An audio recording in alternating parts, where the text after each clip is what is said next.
Sabe, às vezes a gente olha para um nome num texto antigo e acha que é simples, mas por trás dele tem uma história super complexa. E é exatamente um desses nomes que a gente vai desvendar hoje. Um nome que aparece em situações que, olha, não parecem ter nada a ver uma com a outra. Bora lá entender isso. Então, a grande pergunta é, que lugar era esse, afinal? O que era essa tal cidade bíblica de Beer? E olha, a resposta é bem mais surpreendente do que parece. Ela vai levar a gente para caminhos e para histórias bem diferentes. E é aqui que o mistério começa a ficar bom. Porque não estamos falando de um lugar só. A Bíblia menciona, na verdade, duas cidades principais com esse nome, Beer. Uma delas está no meio de uma história de sobrevivência, sabe? Pura luta no deserto. Já a outra, a outra é palco de um drama familiar, cheio de traição e briga por poder. A pergunta que fica é, como assim? Como é que o mesmo nome pode estar em duas histórias tão opostas? Ok, vamos para a primeira birra então. Tenta imaginar a cena. O povo de Israel, no meio daquela peregrinação, atravessando o deserto de Moabe. Um lugar super árido, difícil. E ali, sobreviver se resumia a uma única coisa, a mais essencial de todas: encontrar água.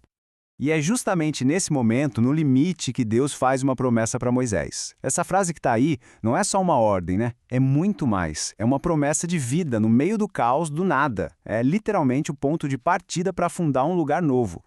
E o processo que se segue é bem direto, mas poderoso. Primeiro vem a promessa divina. Isso leva o povo à ação. Eles vão lá e cavam o poço. E essa ação, esse poço, cria a chance de uma vida permanente ali. Pensa só, um único poço foi capaz de transformar uma terra hostil num oásis. E a partir daí, nasce um assentamento.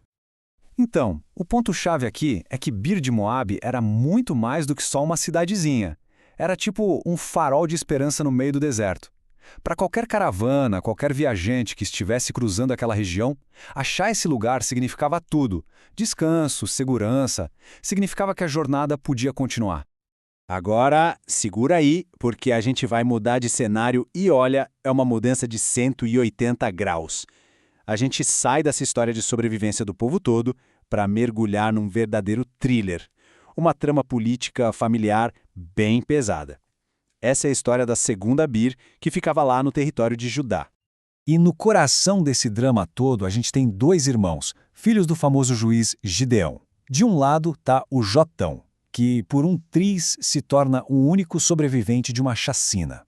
E do outro lado está o Abimeleque, o irmão ambicioso, sabe? Aquele tipo que passa por cima de tudo e de todos para conseguir o poder. A ambição do Abimeleque era tão grande que o levou a fazer uma coisa terrível. Ele simplesmente mata todos os seus irmãos, todos, para não ter nenhum rival na disputa pelo trono. Ele consolida o poder da forma mais brutal possível. Só que um consegue escapar, justamente o Jotão. Depois de fugir para salvar a própria vida, o Jotão sobe o monte Gerizim e solta uma parábola, uma metáfora muito forte. Ele compara o irmão, o Abimeleque, a um espinheiro. Pensa bem, um espinheiro não dá sombra, não dá fruto, só espeta, só oferece perigo. Foi um recado direto, um aviso e quase uma maldição para todo mundo que apoiou aquele tirano. E depois de dar esse recado, para onde ele vai, para onde ele foge? Exatamente, para a cidade de Beer, lá em Judá. Aquele lugar vira o seu refúgio, o seu porto seguro, o santuário do único sobrevivente que teve a coragem de peitar um rei usurpador. Ok, então vamos recapitular. A gente tem duas histórias na mão. De um lado, um oásis que nasce de uma promessa divina. Do outro, o esconderijo de um fugitivo político. Parece que não tem nada a ver, né? A única coisa em comum é o nome, Beer.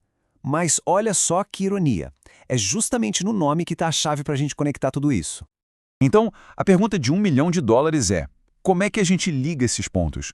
O que um lugar que representa vida, comunidade, tem a ver com um lugar de fuga, de isolamento? A resposta para isso, pasmem, está na própria linguagem. E agora, chegamos no grande momento. A revelação. A palavra hebraica Bir, B-E-R-E, não é um nome de cidade, tipo, sei lá, São Paulo ou Rio de Janeiro. Bir significa simplesmente um poço. Ou uma cova. É isso. E essa tradução tão simples, nossa, ela muda completamente o jogo. E aí, de repente, puf, um mistério desaparece. Bir não era o nome de uma cidade. Era uma descrição da coisa mais importante daquele lugar, o fato de que ali tinha um poço. Ou seja, qualquer vilarejo, qualquer assentamento que surgisse ao redor de uma fonte de água podia muito bem ser chamado de Bir. Isso leva a gente para uma conclusão ainda maior, né? A história desses lugares não está só nas pessoas ou nos acontecimentos, está na geografia, na terra que permitiu que eles existissem. O nome Bir revela o que era o coração daquele lugar, o que garantia a sobrevivência e a identidade daquele povo. E isso vai ainda mais longe, olha só. E aqui fica claríssimo, não eram só aquelas 2 cidades não. A Bíblia menciona vários outros lugares com Bir no nome. Tem aí na lista Bir Lahairoi, Bir Elim, que aliás significa Poço dos Heróis. Que nome, hein? Cada um desses lugares tem sua própria história, mas a origem de todos é a mesma, um poço. Um poço que trouxe vida para aquela região. No fim das contas, a história de Bir é como se fosse a história da civilização em miniatura. Ela mostra direitinho como a língua e a geografia andam de mãos dadas. Naquele mundo, em terras áridas, ter um poço não era um luxo, era o centro de tudo. Era ali que as comunidades nasciam, que os viajantes se salvavam, era ali que a vida e a própria identidade de um lugar se tornava possível. E isso tudo deixa a gente com uma última reflexão. Pensa bem, se uma palavra, que parece tão simples, poço, pode esconder tanta coisa sobre sobrevivência, sobre política, sobre como as sociedades se formaram, quantas outras histórias incríveis não estão aí, escondidas bem na nossa frente, em nomes e palavras que a gente usa todo dia sem nem pensar.